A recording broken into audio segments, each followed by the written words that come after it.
Cluster news today और मैं हूं आपके साथ मानवी ठाकुर। शुरुआत करते हैं आज की खास खबरों से।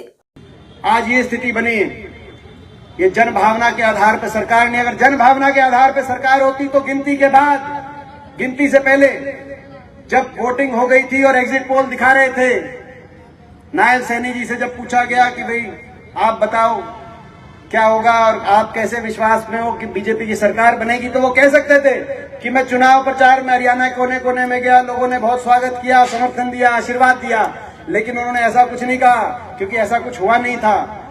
उन्होंने क्या कहा कि आप चिंता ना करो, सारी व्यवस्थाएं हैं हमारे पास, सारी व्यवस्थाएं, सारे इंतजाम हैं। तो इंतजाम से सरकार बनी है, व्यवस्थाओं से सरकार बनी है, और इसीलिए ऐसी सरकार जो जन भावना से ना बनी हो वो जनता को भूल जाया करती है। और आपने देखा इस एक साल में हर फैसला इनका ये दर्शा रहा है कि ये जनता को दरकिनार करके सरकार चल रही है। हरियाणा का जो बुरा हाल एक साल पहले था, आज उससे भी ज्यादा बुरा हाल है। देश में बेरोजगारी में सबसे नंबर 1 पर है तो आज हरियाणा है।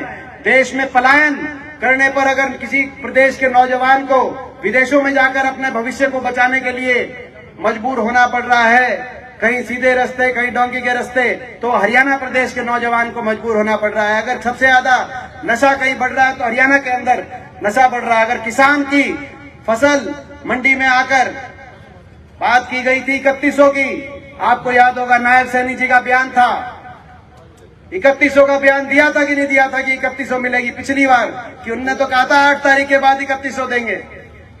वो 8 भी चली गई, पूरा साल भी चला गया, अगले साल भी न्यूनतम समर्थन मूल्य भी मंडियों में नहीं मिला। न्यूनतम समर्थन मूल्य में भी आपने देखा 400, 200, 500 रुपए का कट मिलके न्यूनतम समर्थन मूल्य आज किसान को मिलने का काम हरियाणा के अंदर हुआ। जो वायदे किए थे वो भूल गए, 3100 का वायदा किया था वो भूल गए। बीपीएल बनवाए थे वो बीपीएल कटवा दिए क्योंकि वोट मिल गई। कहा था महंगाई नहीं बढ़ने देंगे, सरकार में अब दोबारा सरकार बनते ही बिजली महंगी कर दी, डीजल पेट्रोल महंगा कर दिया, खाद कट्टा महंगा कर दिया, हर तरीके से महंगाई का बोझ लोगों पर डालने का कार्य हुआ। और कानून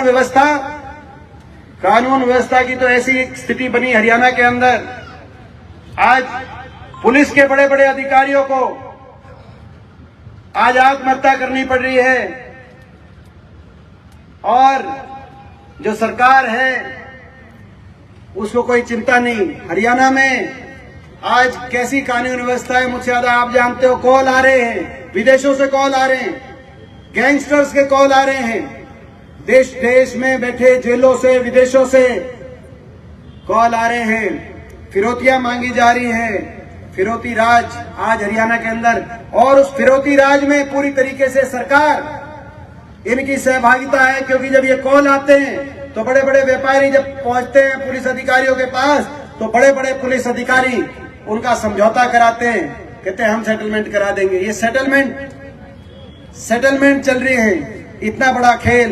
और भ्रष्टाचार, ऐसा भ्रष्टाचार अभी आपने देखा करनाल में, चाहे धान घोटाले की बात हो, चाहे असम में कुर्सी घोटाला के यहाँ से लेकर और चंडीगढ़ तक, और चंडीगढ़ से लेकर और दिल्ली तक किस व्यापक स्तर पे देश को लूटा जा रहा है। कुछ बड़े उद्योगपति घरानों को के हवाले सरकार की सारी नीतियां कर दी गई हैं।